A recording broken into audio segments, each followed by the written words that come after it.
Olá, bom dia, graça e paz, tudo bem com você? Tudo bem com sua família? Louvado seja Deus. Chegamos a Êxodo capítulo 17, a partir do versículo 8. Na trajetória do povo de Israel, inimigos também vão aparecer e guerras vão ser travadas. Mas graças a Deus por causa da unção, graças a Deus por causa da unidade do povo e da estratégia de Deus. Aquela coluna de fogo, aquela nuvem de glória, impedia muitos inimigos de atacar Israel. Realmente eles tinham temor, porque eles sabiam que o Deus do céu era com este povo. Porém, tinham outros não, que eram mais ousados. Então o versículo 8 diz assim: Então veio Ameleque e pelejou contra Israel em Refidim. Com isso, ordenou Moisés a Josué: Escolhe-nos homens e sai a peleja contra Ameleque. Amanhã estarei eu no cime do outeiro, e o bordão de Deus estará na minha mão. Fez Josué como Moisés lhe dissera, e pelejou contra Ameleque. Moisés, porém, Arão e subiram ao cume do monte. Quando Moisés levantava a mão, Israel prevalecia. Quando, porém, ele abaixava a mão, prevalecia Ameleque. Ora, as mãos de Moisés eram pesadas. Por isso, tomaram uma pedra e a puseram por baixo dele, e ele nela se assentou. Arão e sustentavam-lhes as mãos, um de um lado e outro do outro. Assim, lhe ficaram as mãos firmes até o pôr do sol. E Josué desbaratou a Ameleque e a seu povo a fio de espada. Então disse o Senhor a Moisés: Escreve isto para a memória num livro, e repete-o a Josué, porque eu hei de riscar totalmente a memória de Ameleque de debaixo do céu. E Moisés edificou um altar e lhe chamou: O Senhor é a minha bandeira. E disse: Porquanto o Senhor jurou, haverá guerra do Senhor contra Amaleque de geração em geração. Olha que coisa interessante aqui, né? Na minha Bíblia diz que os amalequitas eram uma tribo nômade instalada na região árida entre Canaã e o Egito. Então aquele povo realmente eles estavam assentados naquelas terras, era um tempo diferente desses nossos, mas essa tribo era uma tribo nômade, eles viviam viajando, né? Viviam, vamos dizer assim, habitando lugares diferentes. Nessa época ainda eles não tinham construído casas, eles viviam em tendas e vão viver ali peregrinando pelo deserto. Né? E diz que veio Ameleque e pelejou contra Israel em Refidim. Olha quantas coisas aconteceram em Refidim. E quando eles pelejaram contra Israel, Moisés vai começar a organizar e vai aparecer alguns nomes aqui. Né? Vai aparecer Josué, e no futuro vai ser o sucessor de Moisés. Arão já existia, mas aparece um novo personagem que é Amém? Então é muito importante nós entendermos. Josué aparece pela primeira vez como líder de um exército voluntário. É mencionado aqui e em 24:14 como um dos assistentes de Moisés. Então era uma pessoa assim que assistia Moisés, era um líder que estava junto com ele. E é interessante o que nós vemos aqui, né? Enquanto Moisés ordena Josué para escolher os homens e sair à peleja contra Ameleque, ele diz que ele, Arão e vão subir ao monte e vão estar com o bordão de Deus. O bordão de Deus representava a autoridade, amém?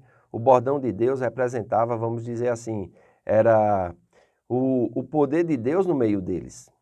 Então o versículo 11 é algo muito interessante, diz aqui, olha, quando Moisés levantava a mão, Israel prevalecia. Quando, porém, ele abaixava a mão, prevalecia Ameleque. E Ameleque aqui pode ser um simbolismo também do inimigo, né? Nós só podemos vencer na vida pelo poder de Deus. Eu quero que você diga comigo agora, diga, eu só posso vencer na vida pelo poder de Deus. É muito importante nós, como igreja, entendermos isso. Não tem como a gente vencer pela força do braço. Não tem como a gente vencer pelas estratégias mentais e inteligentes. Claro que essas coisas são importantes e têm o seu lugar, mas a base da nossa vitória está no poder de Deus. Olha que coisa bem interessante aqui. Diz que Moisés levantava o bordão e algo acontecia lá embaixo na batalha. Josué e os israelitas começavam a prevalecer contra Amaleque, ou seja, eles começavam a ganhar a batalha.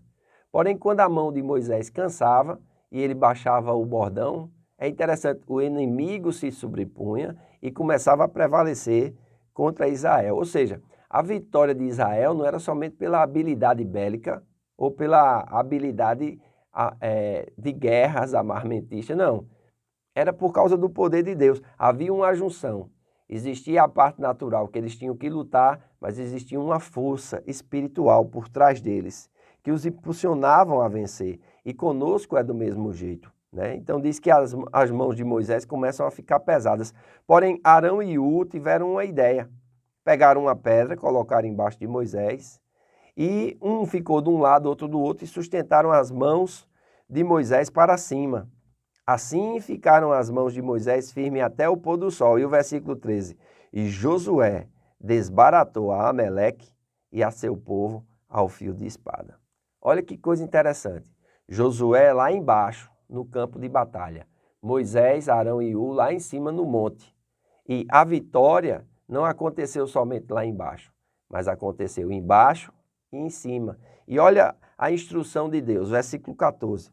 Então disse o Senhor a Moisés: escreve isto para a memória num livro e repete-o a Josué. Olha que coisa interessante. Você escreve em um livro como memória as intervenções de Deus na sua vida? Não?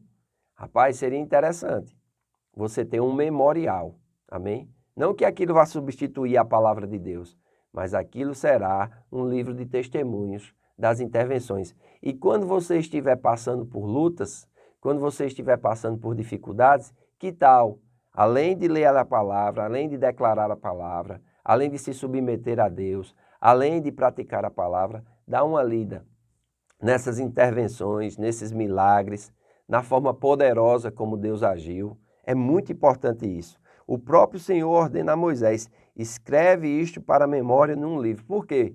Porque é errado confiar somente na mente. É errado somente confiar na memória. Muitas vezes a mente e a memória nos traem. Por isso que nós precisamos renovar a nossa mente. E nós só renovamos a nossa mente pela palavra de Deus. E ele diz que quando nós renovamos a nossa mente, nós vamos desfrutar, experimentar a boa, agradável e perfeita vontade de Deus. Lá em Romanos capítulo 12, versículo 2. Amém? Então é interessante. O Senhor manda Moisés escrever isso para a memória em um livro e manda dizer a Josué. Para quê? Para que Josué não fique cheio de si, juntamente com os seus homens. Amém? E no versículo 15, diz assim: Moisés edificou um altar e lhe chamou: o Senhor é a minha bandeira. Aleluia. Jeová Nissi. Aleluia. O Senhor é a minha bandeira. Referência ao mastro de bandeira, sobre o qual os exércitos ou as comunidades se reuniam.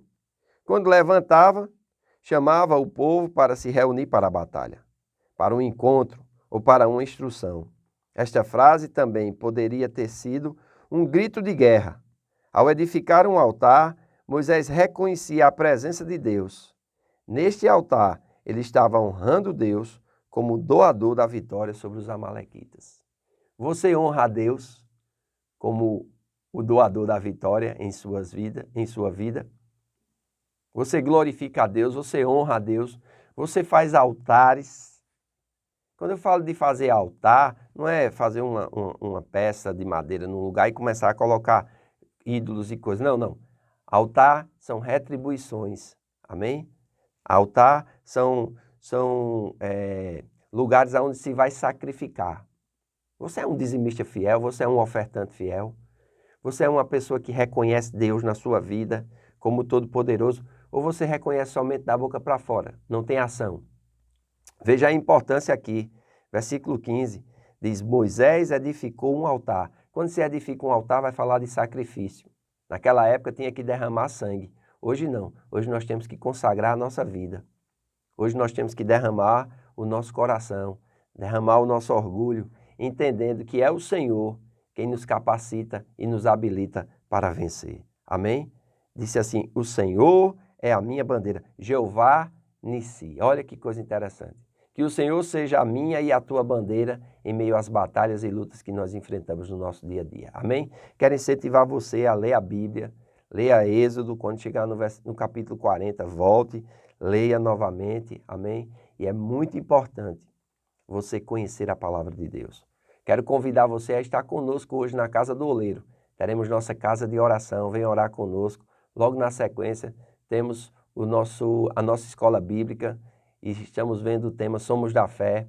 Tem sido uma grande bênção. Se você não mora em Campina Grande e não há culto na sua igreja local, você pode nos acompanhar pelas nossas redes sociais. Amém? Faço votos por tua prosperidade e saúde, assim como é próspera a tua alma. Que Deus te abençoe e até amanhã.